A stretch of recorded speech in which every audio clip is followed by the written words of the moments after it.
Câmara presta homenagem a pessoas e instituições que promovem o desenvolvimento de Sete Lagoas. Dia da merendeira escolar. Conheça a função de quem se esmera na alimentação dos nossos estudantes. Essas e outras notícias você confere agora no Jornal da Cidade, que está começando.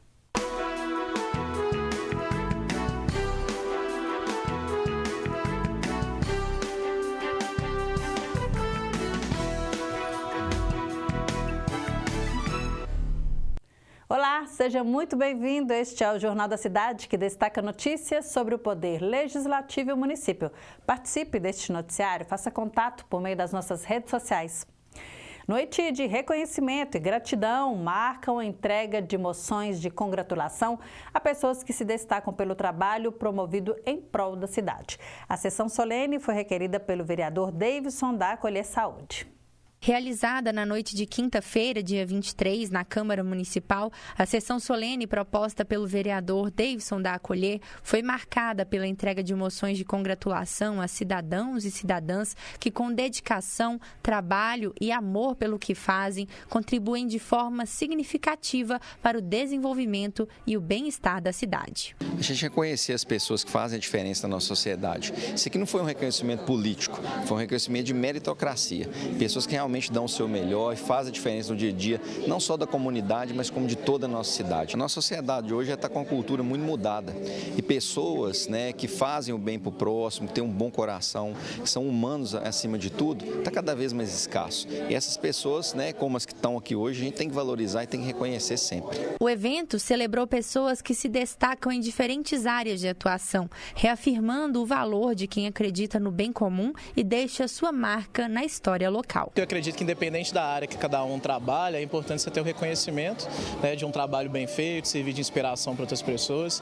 Então, acho que esse reconhecimento ele é uma garantia de que o trabalho está sendo bem feito, e eu acredito que é uma valorização também da profissão, diferentes trabalhos aí que foram desenvolvidos pelos homenageados. O significado dessa homenagem hoje é o reconhecimento do trabalho nosso prestado na UPA, não só meu, mas de toda a minha equipe, não só da enfermagem, mas também da portaria, da higienização e tudo que a gente faz de melhor para a população de Sete Lagoas no atendimento da UPA.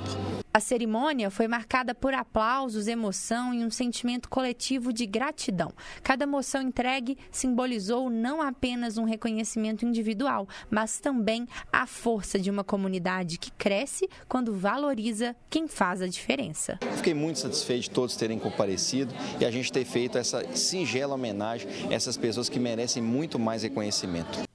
E na última sexta-feira, dia 24 de outubro, a Câmara Municipal promoveu uma sessão solene em homenagem à Fundação de Apoio à Pesquisa e ao Desenvolvimento, que completa 30 anos de atuação no país.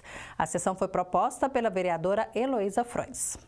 Reconhecer o papel fundamental da Fundação de Apoio à Pesquisa e ao Desenvolvimento no avanço da ciência, inovação e do desenvolvimento sustentável no Brasil foi o objetivo da sessão solene requerida pela vereadora Heloísa Frois. Pouquíssimos sete-lagoanos conhecem essa fundação, que atende a 39 Embrapas, de 43, que é o total de Embrapas no Brasil.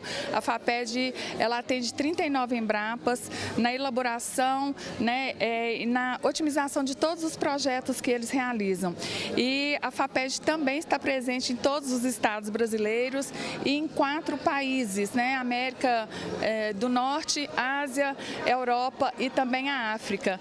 A vereadora também destacou como a fundação atua. Hoje a FAPED está em movimento com vários projetos que estão no custo total de 400 milhões de reais. Para vocês terem noção do que é essa fundação, que nasceu aqui em Sete Lagoas com poucos funcionários, numa salinha pequena, bem pequena, e hoje tem essa estrutura aí com 46 colaboradores, que são todos técnicos extremamente especializados, em todas as atividades que eles fazem dentro da FAPED.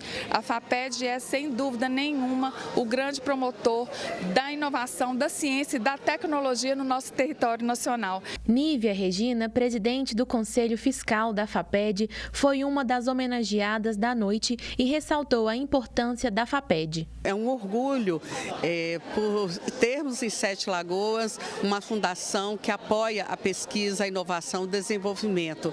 E porque a FAPED projeta Sete Lagoas por todo o Brasil e também para o mundo.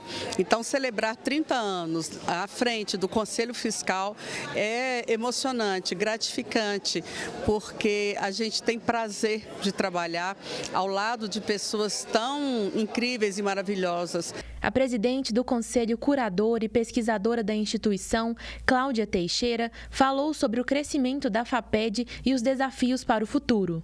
Iniciou-se com uma sala de menos de 30 metros quadrados aqui no centro da cidade e agora ela se agiganta em quase todos os estados do Brasil e também em várias regiões tecnológicas do mundo. Então, nós temos que ter uma raiz sólida, mas uma visão muito atenta para o futuro, com as startups, com as novas tecnologias, visando a inovação e buscando novos nichos, que é o que sempre a FAPED fez. Um dos fundadores da FAPED, o conselheiro doutor Antônio Fernandino, relembrou a trajetória da fundação. Eu retornei a uma casa que eu estive no grupo de instituidores há 30 anos atrás. Então, isso faz com que a gente sinta que aquilo que nasceu como uma pequena semente que germinou, ela cresceu, desenvolveu e frutificou. E é esse sentimento de satisfação de ver essa instituição que hoje tem essa amplitude de atuação e essa dimensão ser reconhecido aqui pelo Legislativo através da moção da vereadora Heloísa Frois e ter esse reconhecimento para todos os colaboradores que são, na realidade, a força motriz dessa instituição.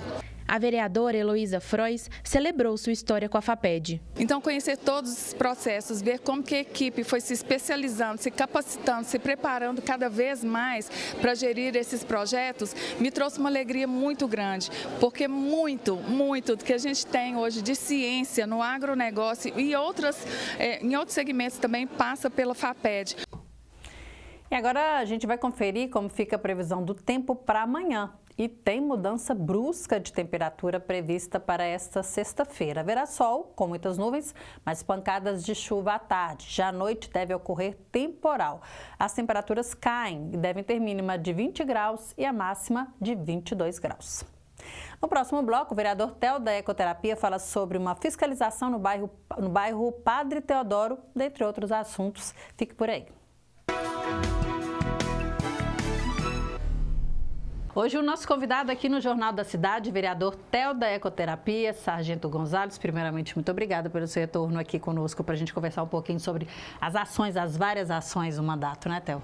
Eu que agradeço, né, a honra de estar aqui conversando com você que nos assiste e temos realmente muitas ações e trabalhado bastante. E a gente vai começar falando sobre uma recente que foi a fiscalização no bairro Padre Teodoro, uma denúncia de acúmulo de lixo, de uma situação um pouco inapropriada para os moradores. Queria que você falasse um pouco sobre como é que foi isso, porque literalmente você chegou a entrar dentro da manilha e a gente vai mostrar isso aqui, né, Theo?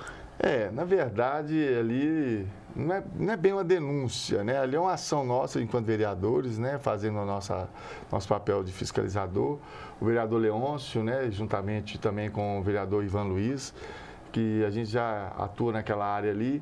E aquele problema da João Miguel Guimarães com a antiga Capelinha, né? Tem até outro nome agora, mas eu só consigo chamar ali de Capelinha, que é aquela grota onde logo acima se construiu um loteamento recente, né? Foi aprovado pelo município, tudo dentro das normas, dentro do padrão. Porém, da Carme Quilés para baixo, nós temos um escoamento praticamente natural, né? Que é antigo, e não tem uma infraestrutura para receber toda essa água de chuva que vai vir desse loteamento.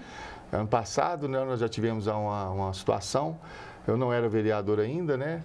Mas já atuando naquela área, porque o nosso projeto social é ali, eu moro lá no Iporanga, moro lá perto, Iporanga 2. Então a gente já atua naquela área ali com os moradores.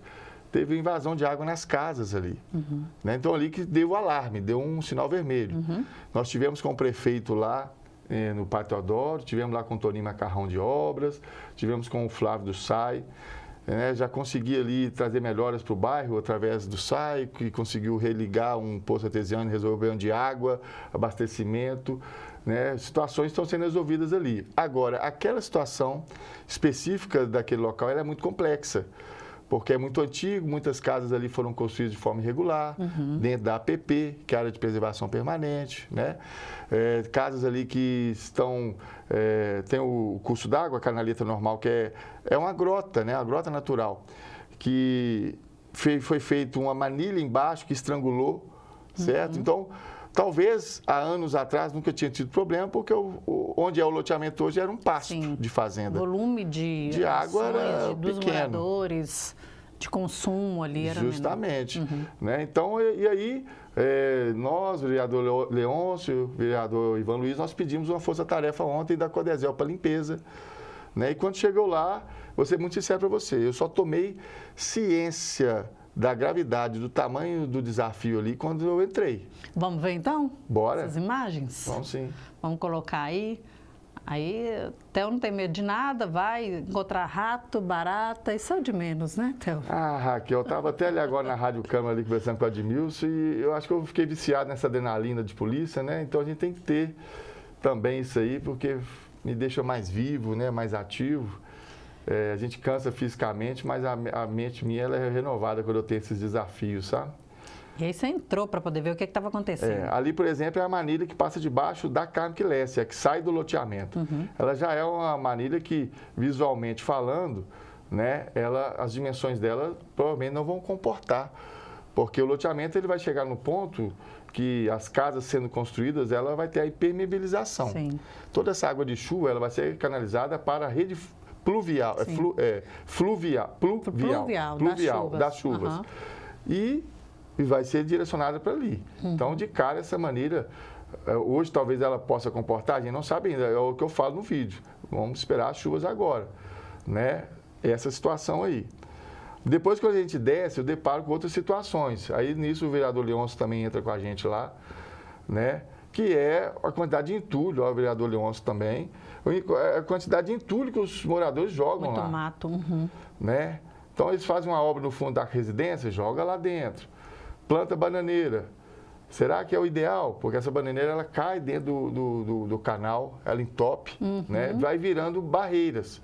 E é igual um encanamento. A gente, quando era criança, a gente, na enxurrada, brincava de fazer barreirinha. Sim. Você lembra disso? Sim. É isso aí, não tem outro... Com o pé na chuva mesmo, Mas eram outras épocas, o risco era bem menor, Até mas meus meninos, esses dias, brincou na chuva. Aí eu fiz questão, porque eles têm que viver também, Mas se tem um pai desse jeito aí, não tem como ser diferente, Theo? Então, assim, no decorrer, a gente viu várias situações que a gente está colocando por partes, A gente está na parte 2, vamos chegar até o final.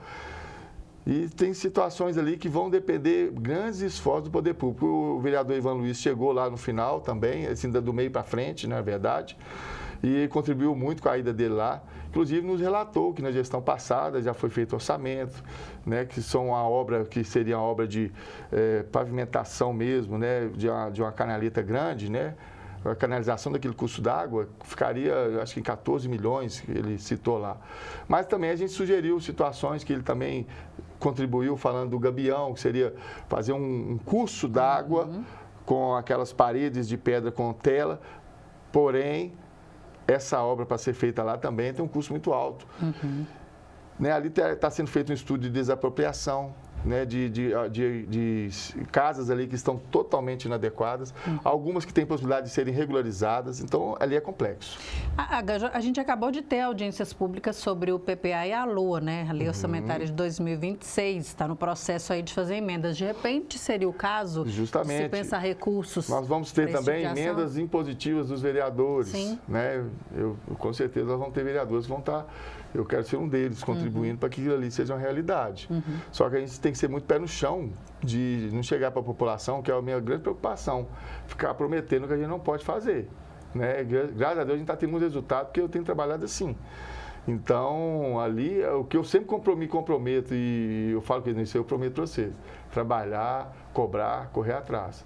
Agora, a execução, a gente sabe que está o poder da caneta na mão do executivo. Sim. Precisa de um projeto também, com certeza, né? Justamente. Uma obra mais vultosa, né? Agora, nós, como vereadores, outra coisa que nós podemos fazer é captar recursos junto a deputados estaduais, deputados federais da base nossa. Sim. Então, certo é que a gente tem que se unir para causas que estão há muitos anos, isso não é de agora. Né? Uhum. Bom, a gente vai falar agora do projeto Sal da Terra, que a gente não tem muito tempo, mas é um projeto importante. Queria que você falasse um pouco sobre a ideia desse projeto, porque todo mês ele acontece aqui na casa e são sessões com muita emoção, né? Baseada na emoção de reconhecimento de pessoas que fazem a diferença. A gente teve aí a homenagem ao Dia do Professor, que é uma justíssima homenagem. A gente sabe que o professor é o principal, na verdade, é a principal profissão, porque é a profissão que molda todas as outras profissões, não é isso? E aí você reconheceu ali numa homenagem muito bacana, né, Theo? Então, eu sou também professor de formação, além de policial militar, sou formado em geografia, licenciatura. Dei aula na Companhia Escola da Polícia Militar aqui em Sete Lagoas nos anos 2008, 2009, 2010. Quando eu estava formando geografia, né, dei aula como estagiário na rede estadual, inclusive na escola que mãe dava aula, que era industrial. Então, assim, eu tenho uma veia também da educação e de gostar de dar aula. Porque o dar aula, ser um professor, tem muito a ver com querer o bem do próximo, ensinar, dar referência, passar conhecimento. Né? E a minha mãe, como professora, eu convivi muito com isso, né? Já inicio aqui o Sal da Terra, que é um projeto que nos dá muita alegria, todo mês com um tema diferente. E devido ao 15 de outubro, seu Dia do Professor, a gente decidiu que seria para isso. Minha mãe também ficou muito feliz, que também, querendo ou não, ela estava ali sendo homenageada. E eu coloquei ela, inclusive, para me ajudar na direção do evento, né? E falei, mãe, me ajuda a indicar também professores, pessoas da área de educação que são da geração anterior à minha. Uhum. Porque vieram pessoas que ainda atuam, vieram jovens, né? Vieram pessoas que já estão há algum tempo, mas ainda estão atuando. Mas eu não tinha contato com quem já atuou, já contribuiu, já deixou um legado. E minha mãe trouxe pessoas aqui maravilhosas que... alguns eu lembrei, por exemplo, o professor Valdemar foi meu professor, mas foi professor dela também. Né? Tão conhecido, Valdemar, Glorinha... Né, tantos que estiveram aqui, né, teve uma professora de 100 anos, meu Deus. Olha só, do gente. Céu, né? Então, assim, foi uma coisa muito emocionante, está lá no YouTube, vai lá para você assistir. Testemunhos, eu sempre quebro o protocolo, né, eu tenho essa dificuldade. E aí, vamos dizer, essa característica, né, Theo? Eu gosto de um trem diferente. E aí eu falei assim, olha, dá um testemunho de vidas que foram transformadas através de vocês. Me veio ali na hora e foi algo muito legal, muito emocionante, né? Ouvir-los falar disso também. Então, assista lá e que a gente possa fazer mais, né? A gente vai ter o próximo tema. Né? A gente vai ter... As pessoas sugerirem também, né? Sugerirem. Eu estava ali agora na rádio, o Edmilson me sugeriu algo, que eu fiz um Sal da Terra aqui para policiais militares, em comemoração aos 250 anos da Polícia Militar de Minas. Mas o Admilson me deu um tema ali que eu já lancei no grupo aqui, que vai ser um dos temas, não sei quando a gente vai encaixar ele dentro do cronograma, para os veteranos, que hoje eu sou veterano, sou um policial veterano, para os veteranos antigos. Sim. E às vezes estão com 70, 60 anos da Polícia Militar. Tem muita história para contar. É isso aí. Theo, a gente está com passa nosso tempo, mas a gente não pode deixar de falar que é só o retorno, né? Só para a gente atualizar as informações sobre aquela questão da expedição na Serra de Santa Helena, né? Que averigou a situação após aquele grande incêndio na Serra, devastador, né? Fauna, flora, enfim. E houve um trabalho bastante intenso da comissão, né? Da patrulha, e a gente acompanhou, enfim. Hoje, como é que está isso sendo conduzido? O que é que está precisando? Os documentos já foram enviados? Como é que está essa conversa? Então, a gente fez uma expedição, uma iniciativa nossa ali, enquanto relator da comissão, pelo conhecimento que eu tenho da área. Né? Meu trabalho de conclusão de curso de geografia foi lá, no Parque da Cascata, né? Sobre geomorfologia cárstica. E aí se apaixonar pelo meio ambiente, policial ambiental há mais de 20 anos. Então, assim, eu propus, a comissão abraçou, e nós levamos lá, inclusive a TV Câmara foi, né? Está de parabéns pela sua equipe. E ali a gente pôde levar pessoas em locais que eles nunca foram no Parque da Cascata. A gente dividiu em 2 etapas. A primeira foi a visita, até no local onde era acessível. normalmente para todo o público, e depois a gente dali para frente foi uma expedição, né, mais radical, em locais que não tem o livre acesso. A sua equipe foi em todas, tá? Foi. O Mumu, Tava a lá, Ana. ficaram o dia inteiro. Uma super aventura. E também, além de mostrar os prejuízos, a gente mostrar os tesouros que a gente tem ali. Né? Ver se foi atingido. E, graças a Deus, muitas coisas foram preservadas, outras tiveram prejuízo. E dessa expedição saiu um relatório, né? Onde a gente sugere, ouvimos o Corpo Bombeiro, ouvimos os órgãos ali, Secretaria de Meio Ambiente, que estavam presentes, sugestões, a gente relatou melhorias, né, relatou ali coisas que precisam ser adotadas para prevenção, né, estudos que precisam ser feitos sobre instalação de hidrantes em locais estratégicos, né, vídeo monitoramento, questões de recuperação ambiental, porque o prejuízo houve, né. Na parte de cima nem tanto, porque a área de campo cerrado, ela se recupera rápido com a chuva. Mas lá no vale, lá dentro, que é uma mata decidual, semidecidual, de Mata Atlântica, já teve prejuízo de queda de árvores grandes que derrubaram outras, então ali vai ter que ser talvez um replantio, um estudo ambiental de recuperação.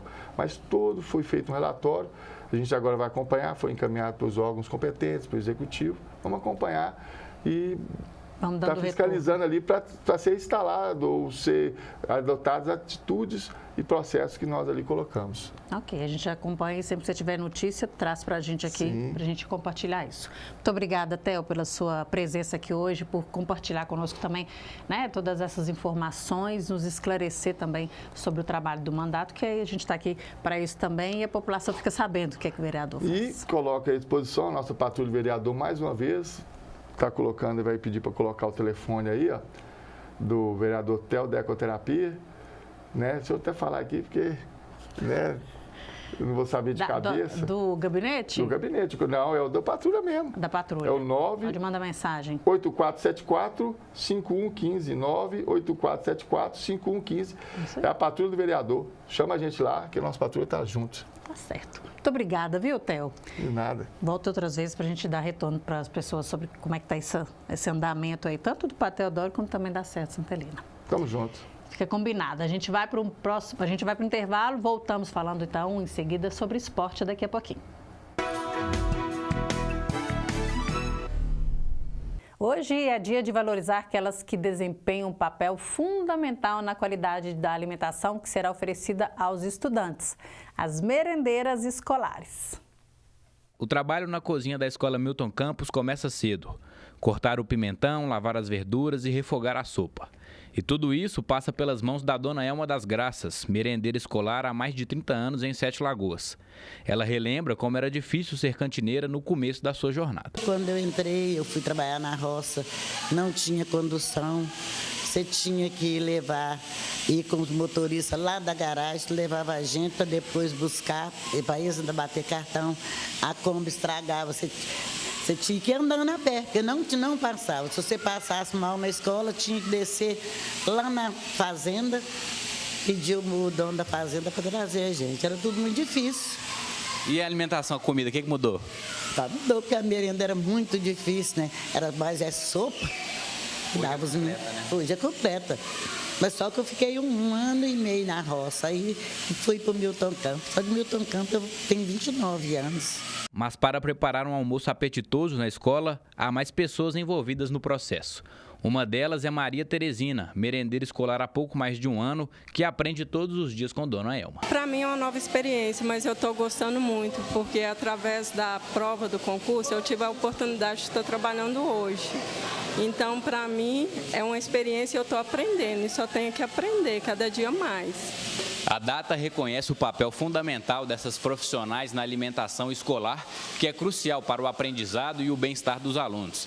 As merendeiras não apenas preparam a comida, mas também adicionam dedicação, afeto e carinho às refeições. A Escola Milton Campos segue o Programa Nacional de Alimentação Escolar, PNAE, com alimentos saudáveis e nutritivos em todas as 4 refeições oferecidas: café da manhã, almoço, café da tarde e janta. A nutricionista Jeane Alves pontua que a escola contribui para hábitos saudáveis das crianças, já que é ali que elas conhecerão alimentos importantes para o desenvolvimento. Uma refeição também sempre pautada, né, na nossa legislação, que, né, a gente é obrigatório a questão da gente ter hortaliças, né, hortifrutis, frutas, uma alimentação, né, saudável, balanceada, adequada, que vá ali atender, né, as necessidades nutricionais, principalmente, né, durante o período, né, que esses alunos estão na escola, contribuindo, né, então, para o aprendizado, o rendimento escolar, e a escola, né, é um local propício para isso, né? Então a gente está preocupado também com a saúde e também com a educação, informar também, né, a consciência desses alunos para que tenha hábitos de vida, né, mais saudável. As merendeiras escolares contribuem para a formação dos alunos e são profissionais fundamentais para o funcionamento de uma escola, assim como diretores, professores e pedagogos. É o que acredita a representante do corpo docente da Escola Milton Campos, Janaína Alessandra. De forma de agradecimento por elas, né, de estar aqui contribuindo com a formação dos nossos alunos, em parceria com as professoras, com as auxiliares, pedagogas, a direção, né, porque a escola é todo um conjunto, então elas são fundamentais. A escola não anda sem nenhuma parte, né, esse elo. Parabéns às merendeiras escolares, fazem um papel de fato fundamental e todo mundo tem aquela memória da escola por causa da comidinha que elas fazem, né, Gabriel? Sim, é verdade, Raquel. E agora a gente fala de esporte. O Cruzeiro e Galo se preparam para o final de semana de Campeonato Brasileiro com objetivos diferentes. Gabriel Borges está aqui já e vai nos contar mais sobre esses jogos, né, Gabriel? É isso aí, Raquel. É um prazer estar te recebendo aqui novamente, né, no Jornal da Cidade. É sempre um prazer também poder dividir esse espaço aqui com você. Obrigada. Então vamos falar. Digo mesmo, é recíproco. Vamos falar um pouco do esporte agora, né? O Cruzeiro joga no sábado contra o Vitória e terá um time diferente do que foi visto no último jogo, quando empatou com o Palmeiras em 0-0. Leonardo Jardim, a princípio, já não conta com a dupla de zaga titular, Fabrício Bruno e Lucas Vidalba, ambos suspensos pelo terceiro cartão amarelo. Além do sistema defensivo, a Raposa tem desfalques no ataque. Estes mais sérios. Marquinhos e Wanderson estão lesionados e não jogam mais nessa temporada. Por isso, Leonardo Jardim pediu para que Ryan Leles, atacante do Sub-20, fosse inserido ao elenco principal para que possa ser opção nos próximos jogos. O Galo, por sua vez, vive uma lua de mel com o torcedor após a classificação para a final da Sul-Americana. Agora o Atlético vira a chave para o Campeonato Brasileiro. No domingo, o Galo joga contra o Internacional do Beira-Rio e conta com um fator positivo. Desde 2022, o Galo não perde para a equipe gaúcha jogando no Rio Grande do Sul. Mesmo com esse fator positivo a seu favor, o time alvinegro não terá duas peças fundamentais para o jogo. Guilherme Arana e Gustavo Scarpa suspensos pelo terceiro cartão amarelo, além dos jogadores lesionados, Lianco, Coelho, Júnior Santos e Caio Maia. O Internacional, por sua vez, terá o retorno de Bernabé e Alisson, que cumpriram suspensão no último jogo. E ontem a CBF definiu os jogos da semifinal da Copa do Brasil, os horários. Em uma chave, Cruzeiro joga contra o Corinthians no dia 10 de dezembro, quarta-feira, às 9h30 da noite no Mineirão. A volta está marcada para o domingo, dia 14, 4 dias depois, na Neoquímica Arena, às 4 horas da tarde. A outra semifinal é um clássico carioca, sendo o primeiro jogo em São Januário, na quinta-feira, dia 11 de dezembro, às 8 horas da noite, e a volta também no domingo, às 8h30 da noite. Esse jogo é Vasco e Fluminense. Vale lembrar que, apesar da proximidade dos jogos, as equipes não terão mais nenhum compromisso no Campeonato Brasileiro e, por isso, essa proximidade dos jogos. Raquel, por hoje é isso. Muito obrigado. Obrigada, Gabriel. Bom, a gente finaliza também por aqui essa edição do Jornal da Cidade. Voltamos amanhã, claro, com outras notícias, com esporte também, sobre tudo que acontece aqui no mundo legislativo e fora dele. A gente espera você até lá.